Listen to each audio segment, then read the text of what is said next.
Fast am I, Andy. How are you? I'm good, Percy. Nice to see you, and thank you for welcoming me in. Yeah, an absolute pleasure. Andy Bass, what's the skeet with you today, then? Oh, what's a skeet with me? Most people probably know me from Conister Bank. Some might know me from cycling bikes, but I suppose most importantly, I'm Lola and Tommy's dad. Right, just Lola and Tommy's dad. I like That's that. it, yeah. Simple as pie. So, how have things been going for you recently? Good? Good. Well, I suppose if we start off with the kids, we've been very busy. They're busy. Lola's particularly busy with the horses all the time. Yeah. She's done really well in recent years. Tommy's now going real well on his bike. Had a really good 24.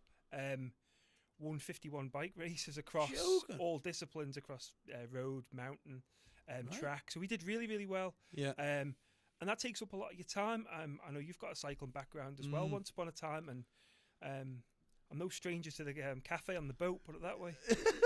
So with Tommy going away and doing the cycling, obviously I did a little bit of it when I was a kid, but sort of, is that what you kind of dedicate your time to? You dedicate most of your free time to those? Yeah, I think it is really, because your kids are important, aren't they? 100%. And while they're going good, you've got to go with it.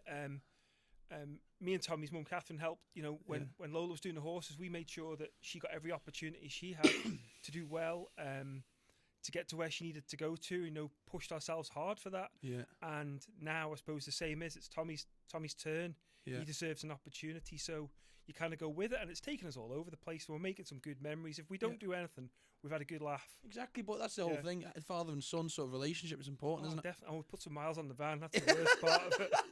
Miles on the van and miles on his bike, I'd imagine. Yeah, definitely. Yeah, and the guy's getting bigger and bigger all the time. So we're starting to go through bikes a bit now, but that's good. He's growing as well, isn't he? He is, and he's a good lad as well. And he's a good lad. Understanding the crack. Yeah, he's mates with the Hamptons. What's the sort of sketches? Dot still running the sort of bicycle scene over here still? Oh yeah, she still is. Yeah, she does a fantastic job. I'm the red flag man down at the NSC for my sins. That's I think it's 19 Tuesdays in the year. I'm down there waving the flag. I know every young kid's name. Big commitment. Yeah, definitely. But it's good fun. I mean, good God, you can't look past what she does. From travel arrangements, arranging races, remembering everyone's name. Yeah. That would take half of it, wouldn't it? But she's wow, she's a fantastic person. Yeah, I couldn't say anything bad, like nothing bad. No, she's amazing. She's an absolute idol of mine for sure. The work she puts into that thing is just out. It's just off the scale, really, isn't it? And she doesn't do it. She does it all off her own back, which she does, and there's nothing she doesn't know. And this evening, I know she's putting on a play to raise money at Moran Primary School. Yeah.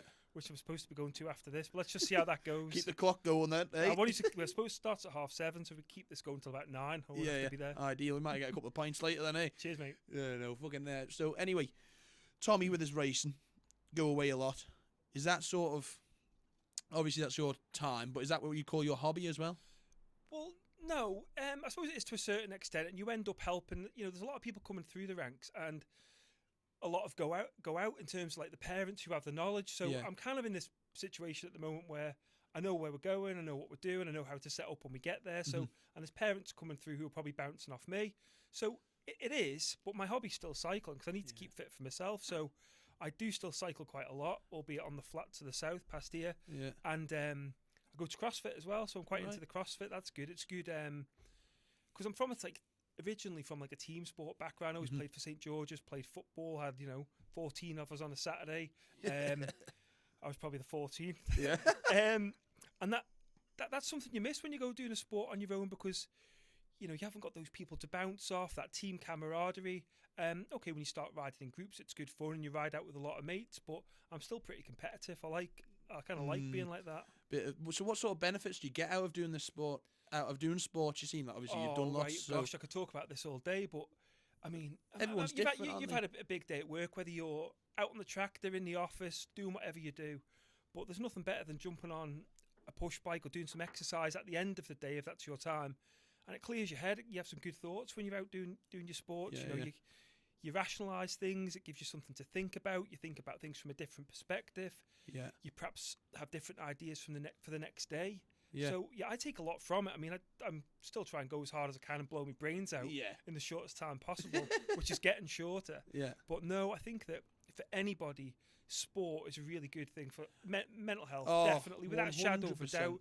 100%. Jumping onto that subject, it's definitely good for you. If I don't do something for a couple of days, like I feel like I need a wash. Yeah. I can't describe, but I feel like you need a wash. Yeah, but I feel like I haven't done anything, or I've gone like slow and lazy. You feel guilty almost. I do anyway. Like, Yeah, I go to the gym, try and go to the gym every day anyway. But you know, when if you miss that, you almost like, hang on, something just doesn't feel right, and then that sort of momentum of slowing down isn't any good, is it? And then you go and get a good sweat on, and you feel fantastic for it. And I speak to a lot of people about this. The people around me at work. There's I'm quite lucky. I work with a really good team at Conister, and my immediate team, they're all into some form of sport. Whether it's one of the girls going to the gym at the end of the day, we have a fair few do that, and they do it for their own reasons. And whether they're trying to get fit, stay fit, get ready for, I don't know, a competition or something.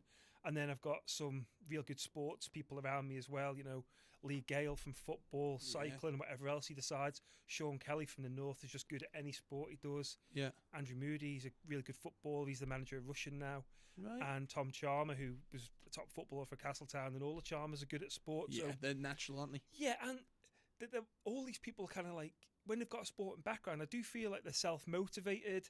I'd say it's almost disciplined in a sense. They're disciplined, they're well prepared. Whether it's a numbers game and you've got to lend a load of money, they're up for the target. You know, it's really good, and they're quite inspiring people to be around, and they drive other people on throughout the business without a doubt. Definitely, and then that is so important. Actually, discipline when it comes to work, discipline when it comes to being outside of work. It's something that you almost can't be taught and got to work out yourself in some ways. I think it's a learned behaviour, Percy. Yeah, definitely. And I think that's what you sort of gain through life, isn't it? Especially working in an office. Sometimes you can be sat down all day. I imagine is that what sort of happens? Is that sort of? It does. I mean, our job, we're quite lucky in our job that we can be out and about seeing people for a number of days in the week. But then other times, like you sat down, you're just looking at your screen all day, and you know you've got to motivate yourself to keep going, to keep concentrating, to keep focused. And those people that, to my mind, are working hard and keeping themselves in good order are probably a step above those that perhaps don't. And it's not for everybody, I get that. Yeah. But we're here to be open-minded, aren't we? You know, you're from a sporting background, you're very good at your sports, but you know if you don't train, you're not as good as you should be. Exactly. Or could be. And it's only on you, isn't it? Yeah. And that goes to work, that goes to sports, that goes to anything you do. Yeah. But how is that sort of, obviously you're a dedicated man, you're disciplined, you're motivated. How has that sort of affected your career coming up through the ranks at Conister Bank? Has that sort of been a driving factor? So explain a little bit about where you started. So once upon a time, I worked in an office, a big office, when I was young. Left school, went to college. Wasn't really for me, Isle of Man College, so went and got a job. And I was just a small part of a massive organisation, which was a fantastic organisation, by the way. But I never really knew what I was doing to make the whole thing tick. I was just doing one tiny little job, and it just wasn't for me. So my uncle owned a motor dealer, and I went and worked for him, like selling commercial vehicles and stuff, and meeting people. And it was stood at the time. I think my dad thought, like, what you're doing coming out of an office, going to do that, it's too easy. You're just coasting. But on the other side, some people would say to me who maybe knew better, you know, this is really good for you, meeting people, getting to talk to people, negotiate with people. Yeah, that's and so important. Looking back, I think it really did, because I was probably a bit shy at the time, which you wouldn't think now, shy to say what I wanted to say. But when someone to come to see you and they want to buy a new van off you, it's the only thing you can talk about. So if you don't talk about it, they'll buy one off someone else. Yeah, and that's on your head, isn't it? Yeah, I got used to it. But the part of that job I always used to enjoy the most was when we were like doing finance for people. Okay. And I actually, a long time ago, before I ever got into that, I dealt with Conister when it was Conister Trust on the other side, and I knew the people who worked there because I'd be delivering paperwork and that. And I remember asking them, did they have any jobs? But nothing really came of it. So it's quite ironic that this far down the line, that I probably do the job of the guy that I asked, could I have a job once upon a time? And it's worked out well. So you started in a van sales shop, like essentially. We had a commercial outlet in Peel, and then he had another one in Colby here to the level which is now built on. So I know loads of people down south and out Peel anyway, and I went to school at Peel, so you know I was able to like get chatting. Peel's a rare place, like, and it's fantastic. It seems to just be as strange. I loved Peel. I thought it was ace when I went to school there. Would you say you're a South man now, though? Would I say I'm a South man? I mean, I'm still a Douglas Butty at heart, aren't I? St George's through and through. But no, we're from Onken. From Onken, and I went to, for one reason or another, nothing bad, went to QE2 because a load of my good mates were going, and we didn't go to a normal high school. Yet my two brothers and sister did go to Douglas High Schools. I went out to Peel, and I absolutely loved it. Met loads of mates out there that I still speak to, you know, infrequently. And then latterly, lived in Grenaby for a long time. Now I live in Port Erin, so I suppose I am a bit of a southerner now. Yeah, that's strange, isn't it? How you sort of, people gravitate to the south or Peel or Douglas or Ramsey or wherever, and you feel like that's just where they live, isn't it? We're sort of in sections on the Isle of Man in a sense. It is, and when he's playing like a team sport, I suppose it is, because you're a bit tribal when you go and play against too people. right Yeah, but no, I really like the South. The South's good, some really good people. What makes it different? What makes the South different? I don't know. It's just nice atmosphere. They're good in the summer, isn't it? You can't fault. I mean, live in Port Eyre and need to the beach. It's rammed all the time. It's fantastic. But at the end of the day, Percy, the job we do in our business, it doesn't matter whether you're from the north or the south, the east or the west. Like we'll try and help you. If we can. Exactly. Yeah. So you started in your commercial vans. Then where did that step then? So obviously you thought, right. So what did you think? I want a career. Where's my career going? I did do a little bit. Yeah, I always knew that I needed to get. I mean, when I was in that job, I managed to buy a house and the rest of it, so it wasn't all bad. And after a while, one thing led to another, and I got a job doing something very similar to what I do at Conister, like the lending side for Lombard, which was part of Isle of Man Bank. Right. So I worked for them. God, I only thought about this when I said I was going to come on here. I've worked in asset finance for 20 years now. That's You're a no long stranger time. to it then, yeah, are you? Yeah. I still don't know what I want to do. No, I went to it for Lombard. That was really, really good. Learned off some really good people. That business changed ever so slightly, and I went to Conister, and that's and I've seen a lot there. It's a really good business. It's local. It's 90 years old this year, and funnily, we're currently writing a book about the place. So if anyone listens to this and has any information of Conister over the last 90 years, get in touch with us. Right. Really good team, dynamic, friendly place. Yeah, definitely. But we work across so many sectors that we are, and as I've already mentioned, the team I've got, that they'll go out and see people. So whether you're on your farm, your building site, whatever you may do for a living, our people will come to you. A bit like traditional bank managers and that used to. Yeah. And people still like that. Yeah, with people, like with you going out and seeing people, and obviously you're selling the company in a sense, or you when you're going out and seeing people, sort of thing, promoting it, or in effect. I mean, promoting it, you probably do it like your shows and the rest, wouldn't you? So your agricultural show, or maybe via your sponsorships. Yeah, digital marketing seems to be deal. The thing nowadays. But generally, if we go out and see somebody, I mean, we'll talk about farm in a second. We'll go out, you end up getting your breakfast made for you, which is lovely. Nice. Doesn't help your waistline. but yours is looking all right, Andy. Don't worry, mate. Yeah, I'm on a diet. But they want to see you because they want something. Yeah, exactly. But going back to what I used to do, I mean, you'd go to a farm, like a new farm appointment, go and sit in and have breakfast. I used to spend 59 minutes talking about football and 1 minute talking about work. Yeah, exactly. I loved it. It was great. But it gets you out, doesn't it? It gets you out meeting people and out of the office and sort of having that sort of something that makes the Isle of Man special. I think that sort of community vibe and everyone's in it together sort of thing. Of course they are. And you see that, like, you see that when there's a crisis or something. Exactly. We saw that through lockdown, didn't we? Yeah.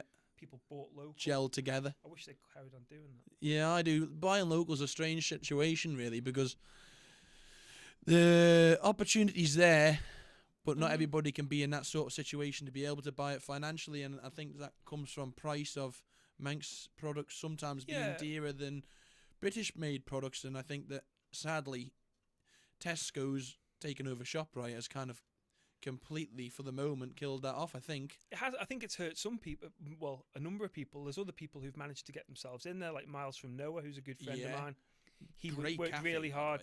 Yeah, top cafe. Great cafe. Nice coffee. That's my favourite thing. Yeah. Disappointed there isn't one here. Yeah, well, I did think that. Maybe I should have offered you a brew. Not very sort of... No, I'm happy with a pint of water. Is that water? Yeah, that is water. Just looks like it. Pint glass. I have vodka in that, Andy. Vodka in that, definitely. God. So Noah Bakehouse, do they have...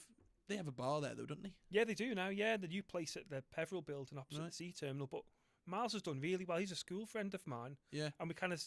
Our business has supported his business through early years of growth when he was in the old carpet factory on Fort Street. But now he's, like, grown.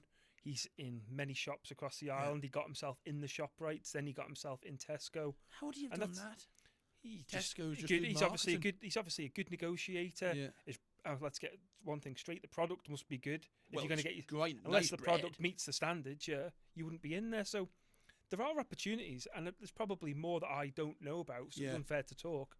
But I think Manx produce is best. I would always try and buy that anyway. Yeah, I think I would too. But it's just sad to see likes of ShopRite and Ramsey Bakery going out the sort of window almost. Yeah, and you sort of we're getting so commercialised. Tesco's can sort of control the price here. Well, they're everywhere, aren't they now? Yeah, and you're kind of a bit buggered, really, in some senses, because that opposition does sort of keep prices to slightly low, doesn't it? I mean, well, you even see like butchers. There's not many butchers shops about. Why is that, they've all talked about really well. There's one near to my work. Yeah. Kurt Michael. There's obviously ones in Ramsey that do well Peel, but there's not the amount that there once was, and that's just maybe it's a sign of the times. I expect it is, but yeah, what can you do? There's more people to buy than there's ever been. How do you improve that, though?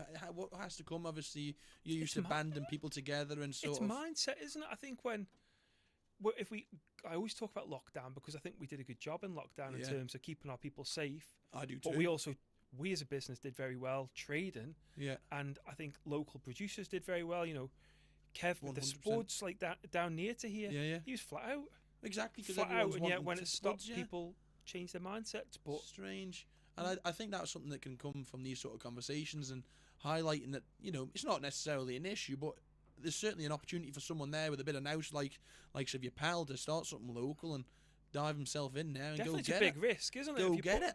Yeah, if you've got a couple of kids and you're taking a chance on a new start business, you know, it's probably daunting. I speak to loads of people who have ideas, or they're working for a company and they're thinking about going out on their own. Definitely, that's what you do, isn't it? Really? Exactly, and I speak to people like that all the time. And I've got to be honest, not many ever ring you back and say it was a disaster. Yeah, it's just that risk, that initial jump, isn't it? Yeah, scary when it's a big first thing jump. for you, isn't it? If you've already got a mortgage and your bills, you know what's coming in every week. Yeah, it's easy to account for. But if you're going to go on your own, it's a step into the unknown. But I'd imagine more people do well than don't. Yeah, I would say I'd definitely agree with that. And I sort of wonder. I think you can definitely improve that side of things, and you going out and sort of seeing these types of people is very important. So what sort of skills has that brought to you, going out and seeing these people, going out and trying to sell things or market things and deal with people? Has it improved your sort of common sense, your sort of communicational skills? Obviously you got that from your vans commercial sales to start with, but have you learnt any real individual skills from it? The biggest thing to do, Percy, is to listen to people's story when you go and speak to them. Right. Don't go there and talk over them. Wherever you go to, whether it's a farm kitchen, whether it's a site, someone's at a building site, for example, a site or whatever, I think you've got to listen to what they're doing, talk about their business, their success. Yeah. And I think people will calm to you, if you know what I mean. They will kind of know that you're there, you've got a good understanding, you're trying to get an understanding, and you're here to help them. You've got to understand what you do, and you can't send people out into the market who don't know what we do. You know, if we brought someone new on inside the business, they need to, and they're going out selling, they have to have a fair understanding of what's going on behind them, so that they can't make promises. You can't make promises if you can't deliver upon them. So do you actually hire people? You associate, something to do with the associates at Conister Bank, or what's your actual job role? Explain a little bit. I'm the head of sales, so I look after the lending for Conister Bank on the Isle of Man. I'm associate director of the bank, which means I'm on the executive, so we make some decisions. And I mean, when we have a need, let's say there's a new market that we're looking to get into, we will try and identify the right person for the role. You know, we don't particularly go out headhunting or anything like that. No. But what we will do, we'll have an idea of somebody, and you know, like I said about the people within my team. Then, three of those people aren't from that background. But what do you look for those people? I think you've got to look for someone who well presented, good personality. They want to understand. They're quite passionate about what they want to do. They've got a plan. They want to progress. Maybe they've got a family and they want more for that family. And the minute someone's got to provide, then they've got to work, haven't they? Definitely. They've got to make it work. And I think that's a real driving factor for a lot of people, isn't it? And without a doubt, yeah. And that makes them special. But what would you have said was special about you going through? What made you slightly different to get to where you are now? I don't know. Maybe looking back at your younger self. Looking back, maybe I'd been doing that job a couple of times, and then we had Lola, and then, so, you know, you've got more bills to pay. You've got, with respect, you've got to work hard. And at the time, I was trying to climb the ladder. I really wanted to climb the ladder so I could provide more, because we then had nursery costs to pay for, a house to pay for, that sort of thing, really. I mean, and then as time goes by and you see opportunities within the business, perhaps you think, I'll put my ideas forward. And, you know, once upon a time, I'd be out on a Saturday morning hanging banners out at ploughing matches and stuff, which I'd still do if they wanted me to, you know. But it was that I was like trying to help promote the business and get the job rolling, and we really did. And you were keen. I was keen. I was keen to make it work. I was right into it. Yeah. I didn't feel like I was just job, and I felt like, yeah, the job was part of me. Yeah, this is you. And would you say this is you for the rest of your life, or have you got any aspirations for yourself? Well, I still like what I do, and I like working with the people I work with, and I just think that what we're doing at the moment, there's so many opportunities. Definitely, you sponsor all sorts of things. Yeah, we sponsor a lot. Our brand is out there, but there's so many opportunities for us to become partners with people for funding and things that I don't think we're finished yet. Yeah. There's more out there for you to do. Plenty to go out. How old are you now? 50. What? You've just ruined the whole podcast. I'm 44, Perce. Yeah, you've got bloody plenty of life left in you then, yeah. So have you felt yourself sort of, not aging, you're not that old and you're very fit, but doing your cycling races and doing your thing, is that the sort of man strength kicking in, or you're doing it more for fun, or you're still interested No, in I'm doing still a the pretty races? competitive person, but you do start to think, like, the guys I cycle with probably talk about it too much, to be honest with you. We're getting, there's this and there's that, and I'd never really thought about it. I just thought you could go as hard as you want for as long as you could. Yeah. But maybe like recovery, maybe you need to rest a little bit more. Yeah. But I just love it. It's just good. I can't sit still. Like, I'm not a type. I gathered that. I'm not the type of person who could just go home. Like, even if I went home after this and I was stood in the house, I'd be like, the windows need cleaning. I can't stop doing things. Why is that, do you think? I've always been the same. There's nothing wrong with me, but I just think I'm into it. Yeah, just have to keep moving. I feel like I'm being lazy. Like, it's like if you don't train for a few days. I get like that. I almost feel guilty if I'm sat doing nothing, sat on the sofa. I'm thinking, hang on, be out here. If something's got dirt on it, it's driving me nuts. The car was filthy for days. A little bit of OCD at you, like. Oh yeah, maybe. Yeah. Well, anyone who knows me well would say yes. Definitely, 100%. It's not a bad thing, though, is it? I like to keep things clean. I mean, do you keep your bicycles clean? Do I? Big time. Yeah. Big time. Yeah, I'm always into that. Mine and Tommy's. Yeah, he needs to help more though. I feel like a glorified van driver. dear. So with the cycling, do you sort of have a favourite route that you like to take around the island? Because obviously, I used to cycle back in the day, and there's so much cycling going on. It's an amazing place to cycle, and it's an amazing place to train. What produces these good cyclists out of the Isle of Man, do you think? I don't know. Probably do know, to be honest. I mean, look at the terrain. It's really hilly. We're up against the elements every time we go out. You can't just sit on your turbo all the time. It's all right, but it's no way to live. But look at the terrain you're riding on. Up hills everywhere. You know, I'd go and do some hills off the side of Colby here. It's a really good training session. But then if you look at the guys and the girls who go away racing, I was speaking to Dot about this one day. You know, we've got to get up early. We've got to get on the boat, get the van loaded, and the rest. Our kids are arriving at races either seasick or not getting into late. The other night there, I didn't get into Glasgow. We're racing at the Velodrome at 11 on Saturday. I didn't get into the hotel till 10 to 4. And the boys up racing in the morning. And I think that makes them resilient. I think our athletes are, like, young athletes are so resilient. Hardened, like, aren't they? They are hardened to it. And you'll know that. That's just, at that time, it's what time the boat goes. The other week, the boat was delayed because of tidal. It was minus 8 driving to Glasgow, mate, honestly. Jesus.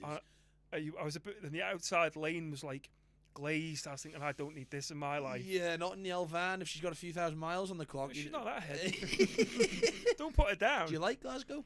It was right enough. Yeah, well, there's something on it. Scotland's a strange place. Yeah, but we just get in and get out, don't you? Yeah, it's quick as Lucan. Yeah, definitely. Do you think that the boats could be better on the island? How do you think they could be improved? Because obviously, if you're traveling the new boat's a lot, fantastic. I don't think you could improve on the new boat. I mean, it gets a lot of stick. But I think that I've only been on once. Yeah, but the weather since we've had that boat, we've had some really poor times. Any boat would have been cancelled. Exactly. It's obviously going to be teething problems, but when you're on it, it's fantastic. Do a nice pint on there, to be fair. Do they? I can't do it because I'm usually driving the other side. You rugby boys would be different. I've only been You're making all the noise.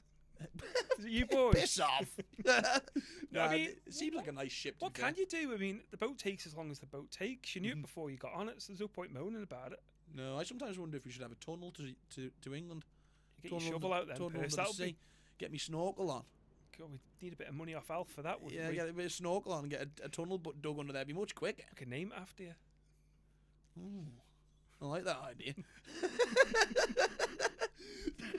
So where do you just kind of go? Like, do you go all around UK cycling these days? Obviously, when I was there, I was doing bits and pieces. Yeah, I mean, it's mostly northwest. But then I think, what are we next weekend? Derby, Glasgow the week after, Mallorca the week after that. Mallorca. Get a bit of sun on board. Good Lord, get your tan up, Andy. Save you getting on the sunbed. That's the one. And then last year we went out to Holland to Assen to race, which was really good. Flat there, that was 5 days. Well, there's a couple of hill stages, but it was man-made hill. Right. But yeah, we won out at Assen, so that was a good day out. Quality. Yeah. Different sort of culture of cycling out there. Do you think? The level was up. So it's like, imagine the first time you're from here and you go into the UK, and you're like a big eye opener. Well, it was like doing that again, and it was really every nationality was racing against people from all over. Yeah, and that sort of cycling is ingrained in the culture in Europe quite often, isn't it? Like, well, I've been to Germany and the Netherlands, and that cycling there seems to just be in their blood. They cycle everywhere, don't they? It's so safe to cycle out there. I go to Belgium every year to Flanders to ride, and like there's the cycle paths are nice and big. Cars leave you alone. Yeah. Like sometimes here, I mean, and I do get it. Like cyclists sometimes don't help themselves by riding 2 abreast through Greba or whatever, just winding traffic up. But other times, like people come so close to you, and it's unnecessary. You think? Yeah, you think it's a real problem on the island? A real problem. It's definitely a problem. I mean, there's certain places on the Isle of Man that you could say bit sketchy taking yourself out there. And I get that people are trying to get where they're going and they've got to get there fast. The world's fast, isn't it? Exactly, 100%. But I don't think you need to knock a cyclist off to get to work a minute earlier. No, I wouldn't have said so either. And that's what you sort of, in those European countries, they are very green. I think they sort of put cycling first in some ways. They do. In those little priority, don't they? Those little communities, all local shops, all cycle out to the shops, get their groceries, their bread, and then bring it all back home and have a good old feed. And I think that sort of community vibe there is a different sort of community vibe here, and maybe that's why they produce so many good cyclists. I think they do, don't they? And it's just, the events that are on, what we did in Assen is once a year. They're doing that every other weekend, so that's why, if you want to go chasing it, you're going to need to go out there and train a lot here. Yeah, you are. You're going to need to. As Tommy was he going year 7 at the moment? Is he into his training? Does he enjoy the training? He's self-motivated. Actually, he's a funny little fellow.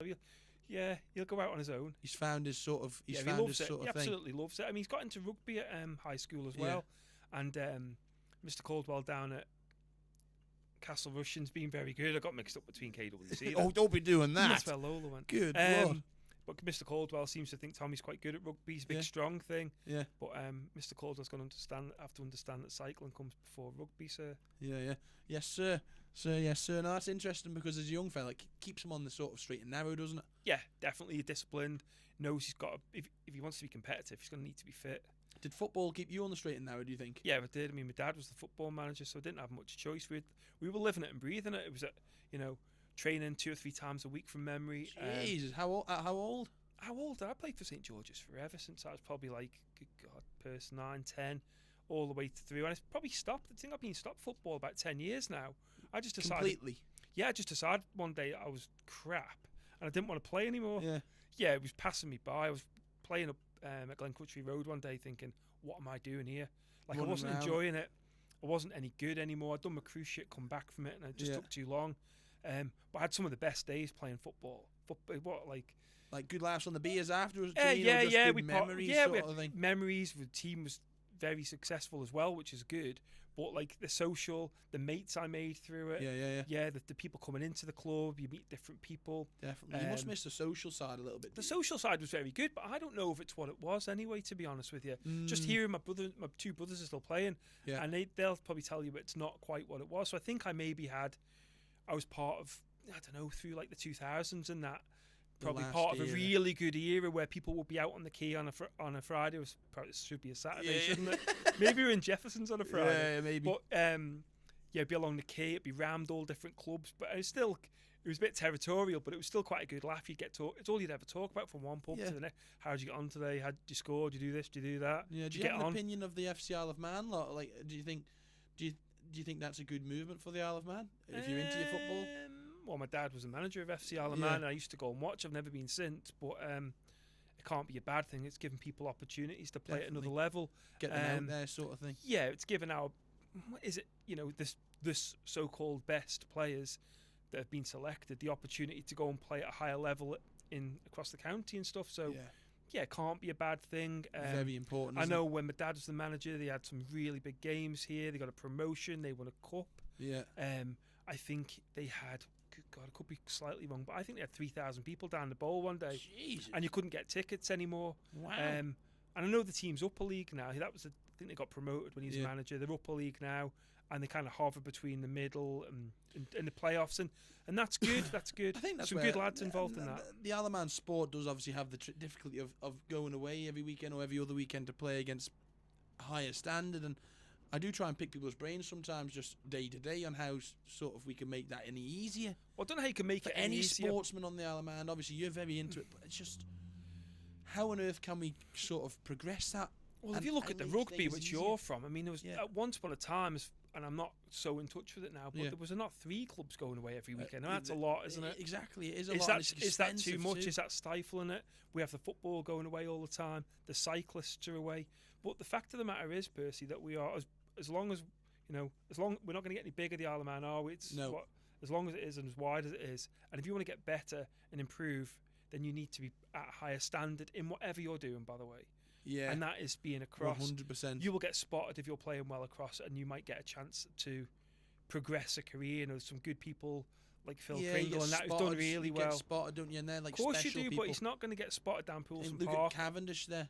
Oh, it's ridiculous. Just retired, hasn't he, from the most winningest rider at the Tour de France. That's From the Isle of crazy. Man. Big Manx ambassador. He's just a good guy. Do you like think he'll come back and live here? He's been about us. He was running through Ramsey the other day. He's doing a bit of Running running by all through accounts. Ramsey? Yeah. I think he's doing Paris Marathon. That's what it is, isn't he, with his brother? Right. I was told. So he's getting himself nice and fit. I'm surely he'd be fit enough as it is. Yeah, but it's different, isn't it? It'd be hurting his legs. Yeah, the impact on the old knees would be sore, wouldn't it? Wish him the best of luck. Could be good. Yeah. Fair definitely. play. I wish him the best I of mean, luck he too. has dragged our flag all over the place. 100%. And Yeah. that's so important, isn't it? Of course, it is just recognition. For the Isle of Man, You no know. matter what you're doing. And it's. Have you ever tried running on concrete? Yeah, when we used to go football training, that's another thing. Stop that. So I Yeah, don't need to run. 'Cause running's you don't so run riding your easy. bike, do you? Exactly. And Oh, there's I'll no tell you what I impact. did. I did What the did you do? Santa Dash. How was that? Horrendous. So, in the summer, like a little story, I thought I was funny. So I'm involved in a cycling event called Grand Fondo, which is a really big cycling event, held every year. Really good entry, and the course. There's 3 courses, but the main course is disgusting. It's brutal. Anyway, after a while of going around the north through the Curraghs and stuff, it sends you off up Ballaugh Glen, off up Druidale. Oh. So I was off to Aston, and I was actually missing our own event, which sounds even worse when I say it. Yeah, terrible. However, I sent my mate a message saying, "Get yourself down to sign on. I've entered you in the Grand Fondo. Don't worry about the price. I've covered it." Right. You what? Not even a cyclist. He just does a bit, keeps himself fit. Real good guy. Like.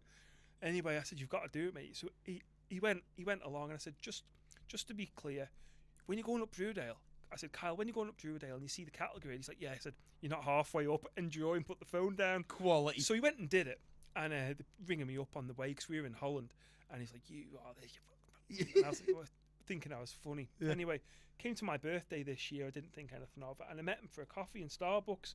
And just as I was leaving, him and my friend Ross went, "Oh, we've got something for you." And it was a card. And I was like, "Oh, cheers, lads. That's really kind." You know? Yeah, nice of you. I'll take that back to work. No, open it now. I was like, "All right, okay." So I opened the envelope, and it was an entry in the Santa Dash that started in 45 minutes. Never. Started in 45 minutes, and the other one had a bag. He went, "Here's your outfit." They Santa did outfit. you dirty, didn't they? Oh, so I thought, well, I've got to see this through. I was fuming. Yeah, how many people do that event? Oh, God, it was a good few hundred. I think it was 300. Through the middle of Douglas? Yeah, it was good. It was, Did you win? No.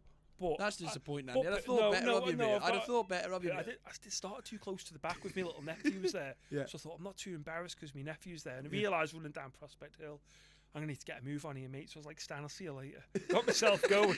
Got a good trot on. Ran past Conister, and there's all people standing outside. 'Cause No. some of them had been told, like my sales guys had been Stitched you told, up. "Get yourself outside work." We've entered him in that, and he's doing it. I Stitched didn't want you anyone. right up. Yeah, of course they did.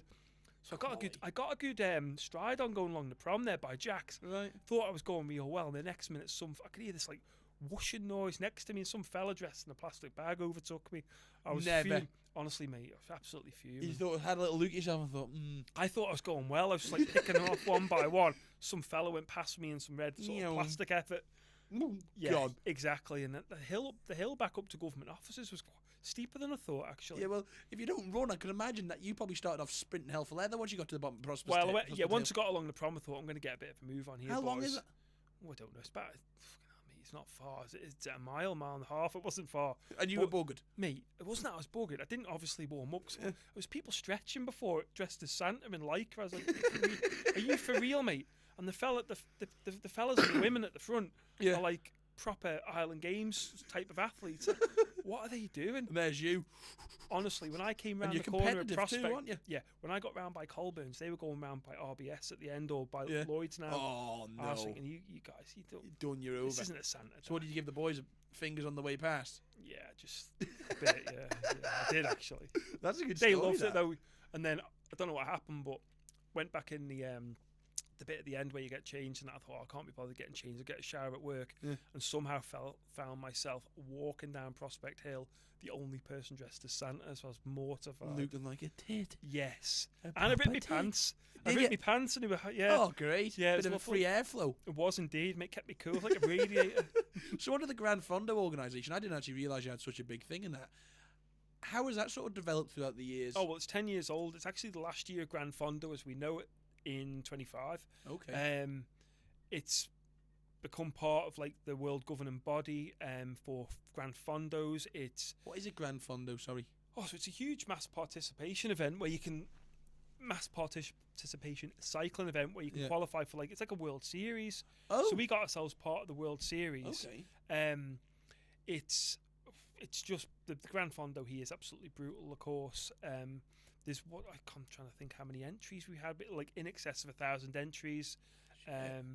All manner of people. There's a short one for like a family route and things like that. There's a slightly lesser one that does go up Druidale, but then heads back down Thorley Will. But the one that goes up Druidale, then heads through Little London, then round Dolby as far as that, down to Ronald Dolby? Goes as far as Ronald Corner, then back up Ingebrek, mate. That is just disgusting. Brutal. Would you say it's the worst one on the world tour? Would you say it'd be up there? Well, I don't know if it is, but people come back for it and they're just like, this is ridiculous. Even for example, the time trial starts just down below Ramsey Hairpin. It ends on just on the veranda just by Victory Cafe. Yeah. And you want to see the state of some of the people coming over the finish line. Yeah, it's like white stuff coming out their mouths. So like they can't even speak. You grab a hold of their bike to cut their time and chip off. And throwing the ring piece up. Yeah, but people there's some hard people out there. Yeah, I can imagine. imagine. And women. Some of the women are ridiculous. Women these days are so really, good. really pushing through the sports, aren't they? They're starting to really It's a level playing field. Cycling. It's become it's becoming more.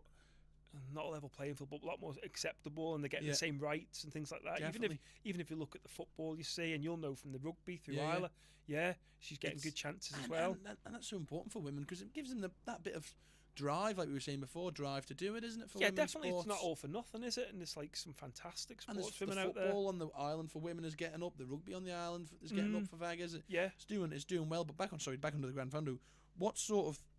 How much does it take to organise such a massive event like that? It's ridiculous. It's a big Is it team. paperwork or I mean, there's different people who do different jobs. Process. Oh God, traffic management plans, safety plans. We have to have clerk of the course. Like some of the best medical cover. We have the same medical cover that the TT have. Seriously? Yeah, they're the same people involved in our event. We have a huge team within like a race office. Running comms throughout the course, volunteership, all absolutely, and some of the best people you'll find. We have some great people who do similar things at TT that are prepared to come and help out with this event.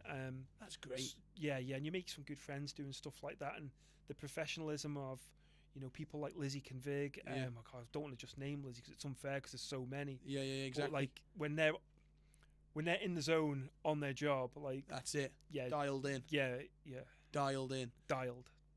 What's the fastest anyone's ever done it? Is it the same course every year or not? It is the same. It's changed a couple of times. I mean, when you say what's the fastest anyone's done it, person, where the conditions can change from monsoon season one year to tailwinds just where you want in the next. So it's unfair, but some really good riders have ridden it. Like Cavendish has ridden it. Has he done it? Mark Cavendish did really well in it. I think he knocked it off just towards the end. Ben Swift, Tyler Hannay, Chris Lawless won it most recently. He was riding for Ineos not that long ago. Oh, wow. Some real top people have done this event and like taking it seriously. So why is it going from Grand Fondo as we know it? What because it's a big logistical job to get this thing on, and I think as time stopping, or is it changing? It's changing. Okay, that's all you can say on the matter. matter. Yeah, it's going to change. There'll be announcements coming up, but the event, as people know, it will be different. We'll have a different look and feel. Yeah. And I think it's going to evolve into what people are looking for a little bit more at the moment in terms of mass participation events. Where cycling's headed. Yeah. Where is cycling headed? There's just many disciplines of it, not everyone. You know, the racing scene across the UK and the teams going is really like. It's got smaller and smaller over the last few years. It's got harder for people to get into teams. There's not as many teams. Yeah. Racing itself, like local road races, numbers are either, sometimes, and the people who put local, let me just start by saying that people who organise events like the Wheelers and stuff over here are amazing. They put a lot of time, a lot of effort, but sometimes they will struggle to get numbers or they'll struggle to get marshals. It's just difficult, isn't it? Yeah. People are doing the world so fast. You're trying to push it forward, sort of. We are, and maybe we'll take our event a little bit off-road, do a few more quirky things. I don't know. So let's just see what it looks like. Yeah, definitely. That's actually key, isn't it? Trying to keep it moving forward, sort of thing. Yeah, it just needs to evolve. As it is now, it's like I say, hugely. Why is there a hammer over there? Is this if I answer a question wrong?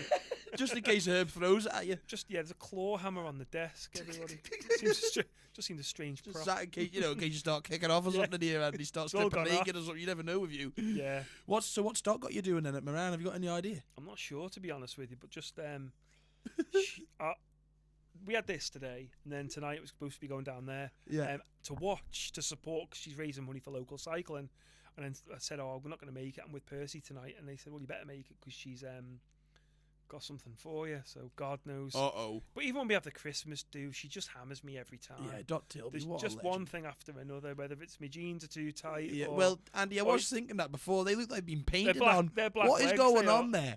What's going on with these skinny jeans? Legs are massive, Percy. They are massive in tight jeans. It's a mix. They're not tight. She'll have you in a bit of lycra or something running around there, surely. She'll have something going on, yeah. You love it, Andy. I don't mind. I don't mind helping All her. the old years will be loving you up there. Oh, yeah. Strutting your stuff. Housewife's favourite, Dan Moran. I remember doing those concerts years ago. They were just... Her and Jeff Corkish can put a show on, can't they? Yeah, she still talks about you. I'd love to have done... I love all that sort of carry on. I know you do. I love it. The Young Farmers concert and all is just right up my street. Are you back in that this year? Yeah, fingers crossed. Oh, wicked, okay. Fingers crossed. Are you guys having anything to do with that this year? I think we're taking a step back from Young Farmers concert this year. We're going to look to do some other stuff across agriculture, so it's not all doom and gloom. But we've done the Young Farmers concert for, good God, years now. Yeah, it's been really good. If I said... 5? No, longer. I reckon 2014, 15, something like that. Right. I think so, yeah. I mean, I've been to quite a lot of them. You've been the face of it. You've always been on the stage. I've been hammered, haven't I? People borrowing cycling clothes to rip me or give me some stick. Great. It's been good. You don't mind it, do you? Because, what an organisation. It raises so much money for charity. They put on a great show. The effort that goes into running those concerts. I feel like I'm being interviewed by Kiri after it, actually. Yeah, definitely. Like you look like her. The effort. Cheeky bat. Nothing wrong with Kiri. She's beautiful. the effort that you put in to make it happen and to make it new and something different each year is amazing. And I've got some really good friends out of it. Like they're good lads, aren't they? I've been on some skiing trips with those guys and had some of the best times. Loose, yeah, probably, yeah. yeah. And it was because of some of the young farmers that I knew anyway, that they kind of approached the business and said, would you guys be interested in getting involved when the former sponsor pulled out? And it's been a really good match for us. Yeah, so when you obviously bit into Conister there, when Conister are looking at sponsoring something like that, what are they looking to get out of it, if that makes sense? I think what you're looking to do is trying to support something that's community focused. It might have a charity element to it. In more recent times, what are these guys doing for like their green targets, for example? You kind of look at stuff like that, so it's probably more difficult to sponsor. Green targets. Talk a little bit into green targets. Is it clear? Well, would you go and sponsor? I don't know. Something that's pumping out a load of fumes right now. Would that be seen as a good thing? So it's sustainability, isn't it? It's about sustainability. Do you think that's important, sustainability? Do you think we're going through a time where it's obviously dead important? It is important. I think it's important. Definitely. Like it's like they're buzz phrases, aren't they? But on the Isle of Man, do you think the amount of difference that we make By being completely green, are we really going to alter everything? Is it sort of an unrealistic push? We can only make our own difference, can't we? I mean, we can make a small difference. Yeah. But when you see places in Asia burning piles of tyres, and you think, that's what I mean. What's the point of me putting my yogurt pot or my milk carton in the different bin? It's difficult to It's comprehend. the right thing to do. But if your conscience is clear, then you're doing your best, aren't you? Yeah, exactly. I just sometimes, I mean, certainly on the Man, it's a sort of very, very mixed. Isle of Man base is very, very mixed because some people are like, just that old school idea of, well, what's my input going to do? But then when it comes to a bigger scale, on a bigger scale. But how can we live our lives just saying it's not my problem? You know, I was riding down the Slough. Amen to that. I was riding down the Slough today. Person looked left to Erie Stane, and the chances are it might not always look like that anymore. What do you think of those windmills? Well, they look like they're going to be big. Yeah, that scares me. I mean, I wouldn't want them on my doorstep. I don't think I would either, because they are. And looking up to those hills certainly from here, we can see right across Grenneberg and all up over Erie Stane and round. And there's nothing like it on the Isle of Man that has that sort of impact on the landscape. No, it doesn't. I mean, it's obviously being picked. I mean, if you go to anything with MEA or anything, they'll tell you that Manx Utilities, that's being picked for a very good reason. It's the prime spot for that. Blah blah. But at the same time, it's just two different viewpoints, aren't there? Yeah. That's the right place. What that'll do to transform how we generate our own power, etc., etc. Yeah. But then on the other side of the coin, if that's in your eye line or whatever it may do, if you live close by, do you want them to put it on your yard out here? The answer's no. No way. I'd be kicking right off. Imagine I wonder you. if the price. Imagine me. I'd be going mental. But I just sometimes wonder with it, the price of how much it's going to cost to put it up. How long would it take to bring back? I mean, we're not blooming into that sort of thing, obviously. But I wonder. Sometimes I think how long would it take to bring back the saving in energy as the cost of putting all three of them up? I don't know. You're best off that's email and Manx Utilities and asking the question. That's the sort of thing that would be nice to be sort of. Yeah, I mean, it's going to take a long time to repay, isn't it? Because there's no way that's going up cheap. No way, and they are huge. I've just seen the video actually of one blew down in the UK. Just really. The signs everywhere for them, people objecting now. Definitely. I saw there's one at Colby Glen Road, there's one by Paul Costains. Yeah, correct. There's people up there, they're obviously not happy. I mean, you only have to look on social media to know people aren't happy, but then sometimes the Isle of Man government does go through with it anyway because it's what they feel is right. And when you're in charge of a company like of Conister, do you sometimes have to make these sort of crucial decisions? No, I'm not in charge of Conister, but I'm in charge not in of charge my people. of Conister, but do you ever have to make decisions that sort of maybe alter that sort of some people's views might not go together with them? Maybe difficult if decisions. you're talking about lending decisions, but probably when you change who you're sponsoring, letting people have that bad bit of news that we're going to do something different this time. Yeah. You know, thank you very much for everything you've always done to support our brand, but we've decided to go in a different way. Is that hard for you? Yeah, it's horrible because people will never take, you could dress it up as much as you want, but you're letting somebody down at the end of the day, aren't you? You know, you're giving them a bad bit of news, and they will obviously think, could they have done better? But it's never really the case. It's just that to evolve, you need to keep doing things differently. Like if you only do what you've ever done. That is so true, and just evolve. That is a real good. I like that term, Andy, because I've sort of recently noticed as I've gotten older, change is actually good. Yeah.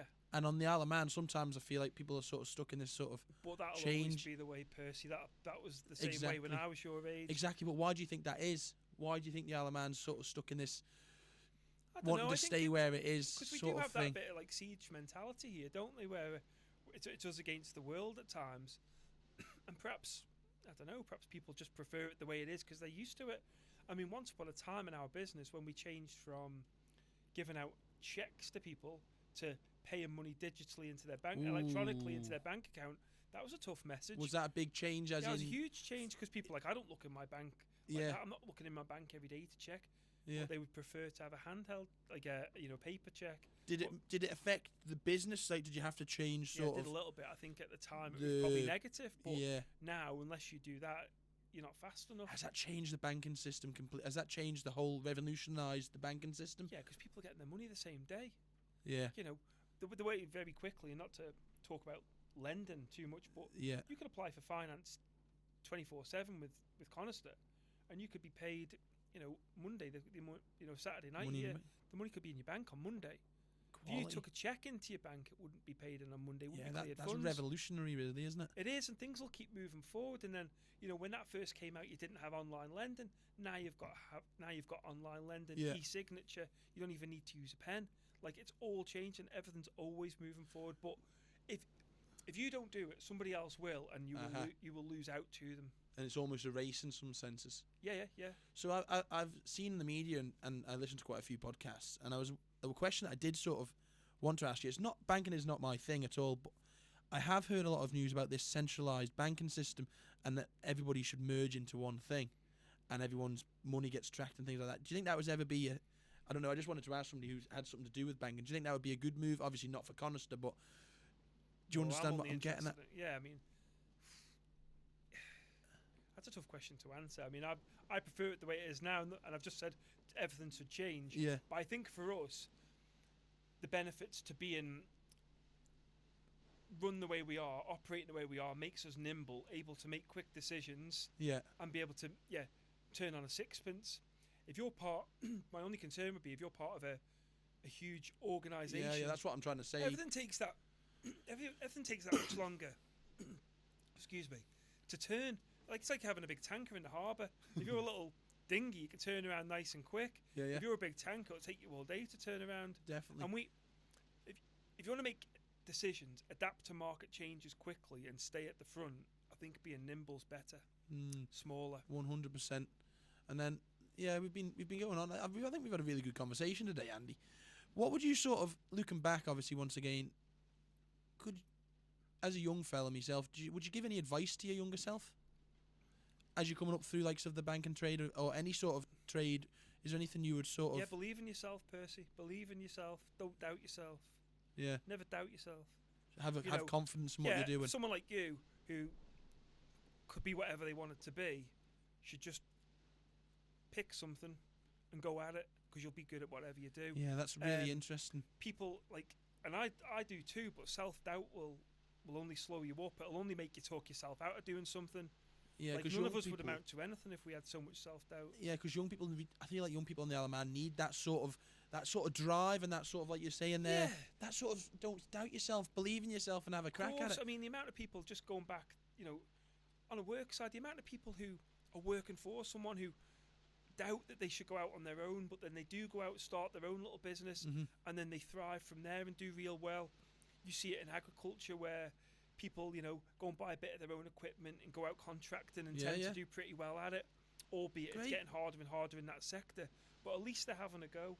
At least they're getting out there, having a go. And that's what we need. We need a bit of positivity. There's loads of opportunities on the Isle of Man. 100%. 100%. And that's what I really want to get out of these podcasts is positivity on the Isle of Man, and not so much negatives, and trying to drive that sort of change a little bit. A little bit of change would be nice sometimes.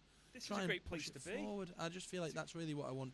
What I wanted to get out of talking to you is sort of that you've been through the ranks, you've learned how to come through the ranks. Yeah.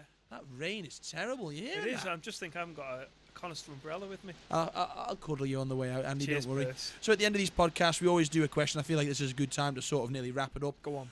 I wouldn't pre-warn you, Andy, but the question is, if you could change or improve one thing on the Isle of Man, what would it be? Now everyone gets asked this question. What would it be? Give yourself a second. I'm gonna have the weather. Why, Andy? Why? I love the sun, Perce. I love the sun. It's not sunny enough, but then I live on the Isle of Man. I'd rather live on the Isle of Man and struggle with weather like this and live somewhere hot and not be happy. Would you not reckon you'd be happy in the sun? You thrive in the Isle of Man. This is where I make my living. Yeah. Too right. No, it's been a great conversation, Andy. Thank you for having me. I appreciate it, and I think you're almost a role model to a lot of people going through the sort of way you've come up through the business and got to your role, and I think you're doing really, really well. Thank you very much, Andy. Cheers, and good luck with your podcast.